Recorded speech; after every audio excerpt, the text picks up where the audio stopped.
ওনারা বলছেন যে ওনারা বাংলাদেশের সবচেয়ে গঠনমূলক রাজনীতি করে, বিএনপিকে ওনারা চাঁদাবাজ বলে, ঠিক আছে। তো আপনারা কি এই ভাষাটা কি ডিসেন্ট কোনো ল্যাঙ্গুয়েজ হয়েছে? ওনাদের আরেক শীর্ষ নেতা সেদিন বলেন কল রেকর্ডের কথা, একটা ব্ল্যাকমেলের ল্যাঙ্গুয়েজ। আমি বিএনপির অনেক সমালোচনা করেছি, বিএনপি নেতাকর্মীরা অনলাইনে আমার উপরে হামলে পড়েছে, মানে যতটুকু আমাকে ব্যাশিং করা দরকার করেছে, ঠিক আছে। এবং আমার অনেক কথা জামায়াত ইসলাম মনে করেছে যে তাদের পক্ষে গেছে, তারা তখন খুব এগুলো নিয়ে ঢোল পিটেছে। কিন্তু আজকে আমি যে 2 দিন ধরে আমি তাদের এই জিনিসগুলো বলতেছি, আপনি দেখবেন যে তাদের যে বট বাহিনীর কথা আনার মাসুদ বলছে, তারা কিন্তু ব্যাপকভাবে আক্রমণ করবে এবং এক ধরনের এগুলো কিন্তু এক ধরনের হ্যারাসমেন্ট, মানে একটা মানুষকে নাজেহাল করা, ঠিক আছে। এইগুলো তারা করবে এবং এটা তারা সুসংঘবদ্ধ বট বাহিনী পালে, এটা একটা নতুন ডাইমেনশন তৈরি হয়েছে, একটা মানুষের ঘুম হারাম করা। আপনি একটা ফেসবুক স্ট্যাটাস দিয়ে আপনাকে আতঙ্কে থাকতে হচ্ছে যে কি কমেন্ট পড়ে, কোথায় আপনাকে নিয়ে কী বলা হয়, কোথায় ট্রল করা হয়, কী করা হয়, মানে এই জিনিস নিয়ে গেছে, মানে পলিটিক্সটাকে একটা ডার্টি জায়গায় নিয়ে যাওয়া হচ্ছে। এবং এই কাজটা শুধু জামায়াত ইসলামের কথা সে বলেছে আমাদের আনান মাসুদ, কিন্তু এটা কিন্তু বিএনপিও করে, হ্যাঁ, 2 দলই করে ডার্টি পলিটিক্স। মানে এই যে আপনি অনলাইনে হামলে পড়া অন্যের উপরে, ঠিক আছে, এইটা তারা খুব সুসংঘবদ্ধভাবে এই 2 গ্রুপই করতে পারে, মানে এই বট বাহিনী দিয়ে। তো এই যে জিনিসগুলোকে একটা ডিসেন্ট পলিটিক্স যেটা ডিজার্ভ করে গণঅভ্যুত্থানের পরে, বা একটা গঠনমূলক পলিটিক্স, এই জিনিসটাকে কিন্তু 2 দল একটা কামড়াকামড়ি জায়গায় নিয়ে গেছে এবং সংস্কারটা হয়ে গেছে। সংস্কারটা আমরা বসেছি যে আমাদের রাষ্ট্রের একটা আমূল গুণগত পরিবর্তন, স্বৈরতান্ত্রিক ভিত্তিটা নির্মূল করবো এবং একটা গণতান্ত্রিক রাষ্ট্রে আমরা যাত্রা শুরু করবো। এটাকে এই 2 দল বানিয়ে ফেলেছে রুটি কামড়াকামড়ির মতো একটা বিষয়। মানে একটা হচ্ছে রাজনৈতিক সমালোচনা আপনি করতে পারবেন, তবু সেটা যদি সীমা লঙ্ঘন করে সেটারও আমরা মানে কন্ডেম করবো, হ্যাঁ।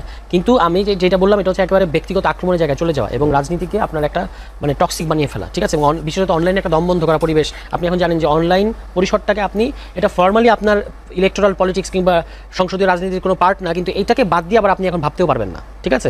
ফলে এই যে মানে একটা টক্সিক পরিবেশ এখানে এবং একটা দমবন্ধ করা পরিবেশ এখানে বিরাজ করে, এটা তো এফেক্ট করে, ঠিক আছে। আমি ওইটার কথা বলতেছি। এর বাইরে যেমন ধরেন আমি আরেকটা আজকে বলি যে গোলাম পারোয়ার সাহেব একজন দায়িত্বশীল নেতা, একজন জামায়াতের টপ লিডারশিপ, তিনি আজকে যে ভাষায়, সেক্রেটারি জেনারেল, তিনি আজকে যে ভাষায় কথা বললেন এনসিপিকে নিয়ে, কেন? কারণ হচ্ছে এখন নাহিদ ইসলাম জুলাই গাদ্দার হয়ে যাচ্ছে। মানে উনি জুলাই গাদ্দার বলেন না, কিন্তু অনলাইন ওনাদের বাহিনীরা নাহিদ ইসলাম যদি জুলাই গাদ্দার হয়ে যায় তাহলে তার জুলাই বলতে কিছু থাকে না। কিন্তু নাহিদ ইসলামকে ওই একটা পোস্ট দিয়েছেন দেখে নাহিদ ইসলাম এখন জুলাই গাদ্দার। উনি আজকে যে ভাষায় কথা বলেছেন, আমি এটা উচ্চারণ করতে চাই না, যে কথাটা উনি বলেছেন এনসিপি সম্পর্কে, আমরাও তো জামায়াতের সমালোচনা করলাম আমাদের আহ্বায়কের পোস্টে, আপনি সেই সমালোচনার উত্তর দেন। আপনি পাল্টা সমালোচনা করেন, এনসিপির করা হচ্ছে না আমাদের, আমরা তো সেগুলোর উত্তর যেটা দেওয়ার দরকার দেই। কিন্তু উনি যেটা ভাষা ব্যবহার করেছেন এটা কোনো রাজনৈতিক ভাষাই না, রাজনৈতিক শিষ্টাচার বহির্ভূত একটা ভাষা উনি ব্যবহার করেছেন, বা বাচ্চা ইত্যাদি, এগুলো কোনো রাজনৈতিক ভাষা আমি এটা উচ্চারণ করতে চাই, তবু করলাম। কিন্তু ওনাদের কাছ থেকে তাহলে আমরা কী শিখবে এই জাতি? এবং ওনারা বলছেন যে ওনারা বাংলাদেশের সবচেয়ে গঠনমূলক রাজনীতি করে, বিএনপিকে ওনারা চাঁদাবাজ বলে, ঠিক আছে। তো আপনারা কি এই ভাষাটা কি ডিসেন্ট কোনো ল্যাঙ্গুয়েজ হয়েছে? ওনাদের আরেক শীর্ষ নেতা সেদিন বলেন কল রেকর্ডের কথা, একটা ব্ল্যাকমেলের ল্যাঙ্গুয়েজ। এবং আপনি আমাদেরকে ব্যাখ্যা করলেন না যে কলটা কি আপনি রেকর্ড করেছেন নাকি কেউ আপনাকে মানে সাপ্লাই করেছে, তাহলে কে সাপ্লাই করলো? এটা তো সিরিয়াস ব্যাপার। আমরা আওয়ামী লীগ আমলে দেখতাম যে আপনার 2 জনের কথোপকথন এটা চলে যেত মিডিয়ার কাছে, ঠিক আছে। তা এখন আপনি কি সেম জিনিসের মধ্যে আমরা আছি কিনা? এবং একজন পলিটিশিয়ান এটা বলছেন এবং কোনো ধরনের রিমোর্স নাই, এটা একটা মুশকিলের ব্যাপার। অথচ ওনারা অষ্টপ্রহর আমাদেরকে বলছেন আমরা নাবালক, আমরা বুঝি না, আমরা এই করি না সেই করি না। তো আপনাদের কথার মধ্যে তো এত সিনিয়র পলিটিশিয়ান, আপনাদের কথার মধ্যে তো কোনো আলোর দিশা কিংবা কোনো ঝলকানি দেখতে পাই না, সবই অন্ধকার। তাদের কথাবার্তা শুনলে এগুলো অন্ধকার ছাড়া আর কিছু না।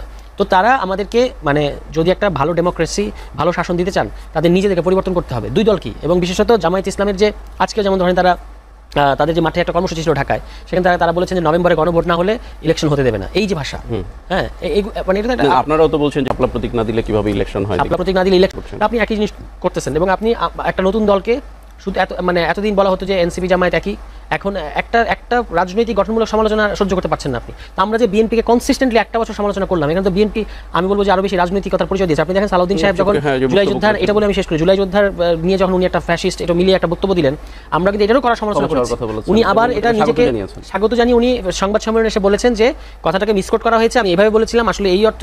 তবু আমি যেহেতু ঠিক আছে, আমি তাদেরকে গণতান্ত্রিকভাবে তারা সমালোচনা করেছে, স্বাগত জানাই, আমার এই জায়গায় চর্চা ভালো থাকা ভালো।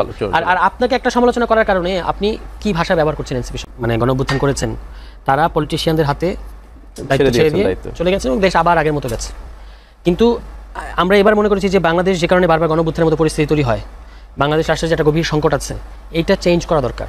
এবং এই জন্য আমাদের মতো সাধারণ পরিবারের অর্থ বলছি যে আমাদের তো কোনো বাবা চাচা মামার রেফারেন্স আমরা রাজনীতিতে আসি নাই, যেটা অন্য দলে আপনি দেখবেন যে বড় দলের নমিনেশন পেলেই আপনি দেখবেন যে কত পার্সেন্ট আসলে পারিবারিক রেফারেন্স। আমি শুধু একটা জিনিস বলি যে 16 জনের স্থায়ী কমিটির মেম্বারের মধ্যে 8 জন একই পরিবারের অন্তত দুইজন নমিনেশন দিচ্ছে। এটির ইয়েও আসছে, এটা নিয়ে news প্রতিবেদন আসছে। এবং এটা আরো এরকম দেখা যাবে। তো আমরা একেবারে সাধারণ ঘরের ছেলেমেয়েরা এসেছি একটা বাংলাদেশ রাষ্ট্রটাকে আমাদের জন্য নিরাপদ করতে, বাংলাদেশের মানুষের জন্য নিরাপদ পরিবর্তন করতে, নিয়ে ঠিক আছে? এবং সেই কারণে আমরা চেষ্টা করছি যে কতটা বেটার ওয়েতে এটা পরিচালনা করা যায়। এখন আমরা আমাদের মধ্যে যারা ক্ষুদ্র উদ্যোক্তা, যারা মাঝারি উদ্যোক্তা, যারা বিভিন্ন প্রফেশনে আছে, তাদেরকে আমরা বলেছি যে আপনি কিন্তু এটার পাশাপাশি রাজনীতি করতে হবে। আর আমরা চেষ্টা করছি যে কিভাবে আরো মানে এমন একটা ফাইন্যান্সিং মডেল তৈরি করা যায় যে কারণে আমাদের দলে যারা থাকবে তারা যেন স্বনির্ভর থাকেন, যারা রাজনীতি করবেন।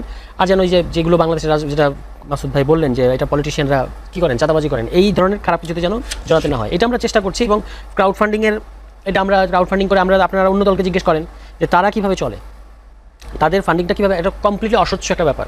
হ্যাঁ, কিন্তু এই বার্ডেন অফ প্রুফ আপনাদের তো দেখা যাচ্ছে মাসুদ কামাল ভাই যেটা বললো, না এটা আমি মাত্র জানলাম, আমি আসছে নিশ্চয়ই খোঁজ নিব, কিন্তু আমাদের ওয়েবসাইটটা অল টাইম সচল এবং এখানে মানে আপনি 1 টাকা হলেও দিতে পারবেন, মানে দেওয়ার সুযোগ আছে। এবং এটা সবসময় দেখা যাচ্ছে যে ট্রানজ্যাকশনটা কিভাবে আসতে যাচ্ছে। কিন্তু অন্য দল কিভাবে তাদের ফাইন্যান্সিং মডেলটা আসে, কোথা থেকে টাকাটা আসে, এটা তারা তো বলে না।